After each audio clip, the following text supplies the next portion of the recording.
On Shiksha sphere. My name is Lavina Sunil Govindani और मैं आपके साथ आ गई हूँ एक और नए वीडियो लेक्चर के साथ, जिसमें हम पढ़ेंगे solubility of solid in liquid. हम लास्ट लेक्चर में सोल्युबिलिटी होती क्या है वो ऑलरेडी स्टडी कर चुके हैं। आज हम पर्टिकुलर देखेंगे कि solubility of solids in liquid होती क्या है, इस पे टेम्परेचर और प्रेशर का क्या इफेक्ट होता है और एक्चुअली इस फिनोमिनन में होता क्या है।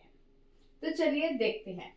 सबसे पहली बात ये कंसीडर करेंगे हम कि इधर हमारा सोल्यूट क्या है, सॉलिड है,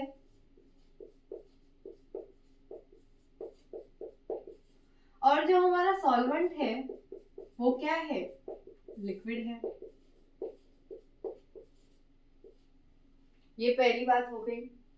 तो क्या होगा, कोई भी, मैंने लास्ट लेक्चर में भी आपको बताया है कि कोई भी सोल्यूट कोई भी सॉल्वेंट में डिसॉल्व हो सकता है क्या?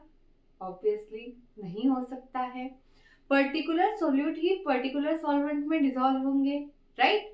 तो सिंपली रूल क्या है, like dissolve like. Polar solvent और polar solute dissolve in polar solvent, non polar solute dissolve in non polar solvent. अब ऐसा होता क्यों है? क्योंकि हम बोलते हैं ना, देखिए हमारी फ्रेंडशिप भी सबके साथ हो सकती है क्या? नहीं हो सकती है। हम बोलते हैं ना कि कुछ मिले ना मिले वाइज मिलनी चाहिए। तो सिमिलर थिंग्स यहाँ पे भी होती है। ये लोग ही फ्रेंड्स इनके साथ पेयर कर पाते हैं, इनकी फ्रेंडशिप इनके साथ ही क्यों हो पाती है? क्योंकि इनके जो इंटरेक्शन है वो सिमिलर है, ड्यू टू सिमिलर इंटरेक्शन।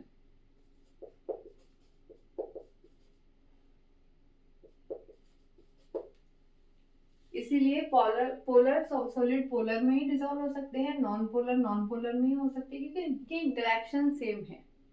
इसके अब एक एग्जांपल कंसीडर करते हैं। हम एक बीकर लेते हैं, उसमें मैंने ए कोई भी सोल्यूट ले लिया है और बी क्या डाला है, मैंने उसमें सॉल्वेंट डाला है। तो जैसे ही मैं particular amount of a solute particular amount of a solvent में डालती हूँ, तो क्या होगा, ये जो सोल्यूट है इस सॉल्वेंट के अंदर डिसॉल्व होने लगेगा, राइट? तो इससे क्या होगा, जो सोल्यूट का कॉन्सेंट्रेशन है वो इस सॉल्वेंट में बढ़ने लगेगा, राइट? तो इस प्रोसेस को ही हम क्या बोलते हैं, डिसोल्यूशन। क्या हो रहा है इसमें, कॉन्सेंट्रेशन ऑफ सोल्यूट इंक्रीजेस। ये एक बात हो गई। एक प्रोसेस क्या हो रही है, इस बीकर के अंदर डिसोल्यूशन हो रहा है। मतलब क्या हो रहा है, सोल्यूट इस सॉल्वेंट में डिसॉल्व हो रहा है, जिसकी वजह से उसका कॉन्सेंट्रेशन क्या हो रहा है, बढ़ रहा है। अब ये जो सोल्यूट है वो सॉलिड है, सॉलिड और लिक्विड का इंटरेक्शन हो रहा है, तब क्या हो रहा है, कॉन्सेंट्रेशन ऑफ सोल्यूट इंक्रीज हो रहा है, सोल्यूट इसमें डिसॉल्व हो रहा है।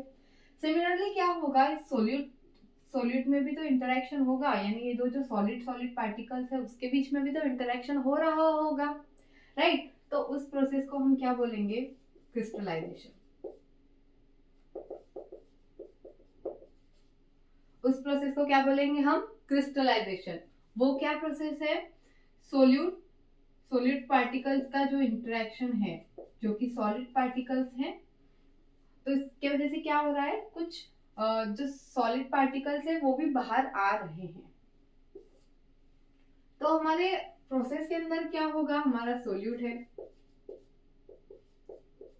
प्लस सॉल्वेंट है,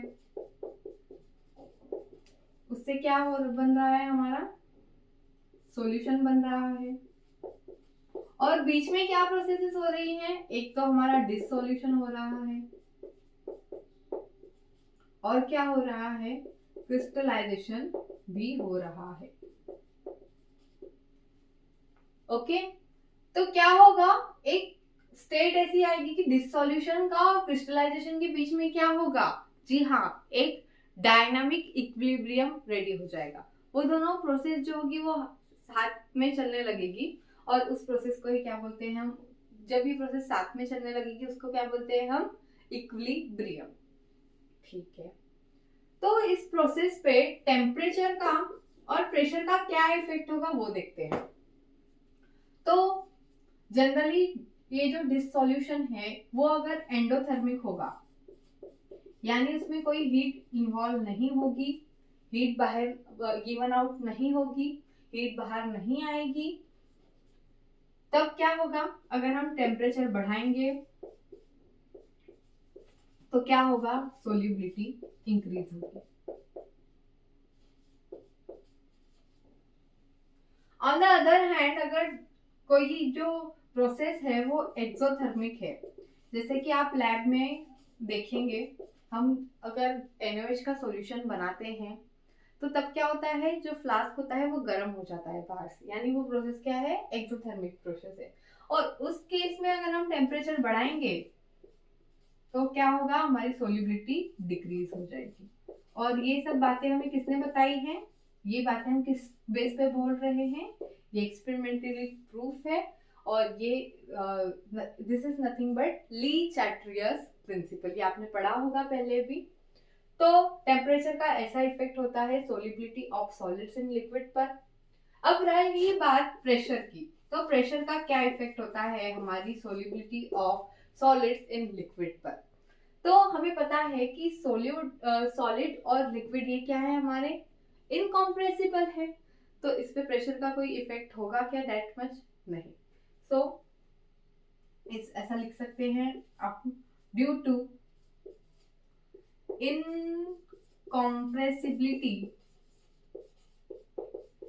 of solid and liquid, there is no effect of pressure। तो इस पे क्या होगा, इतना फर्क नहीं पड़ पाएगा प्रेशर का, किस पर, solubility of solid in liquid. I hope आपको इतना सब क्लियर होगा। Thank you so much for watching.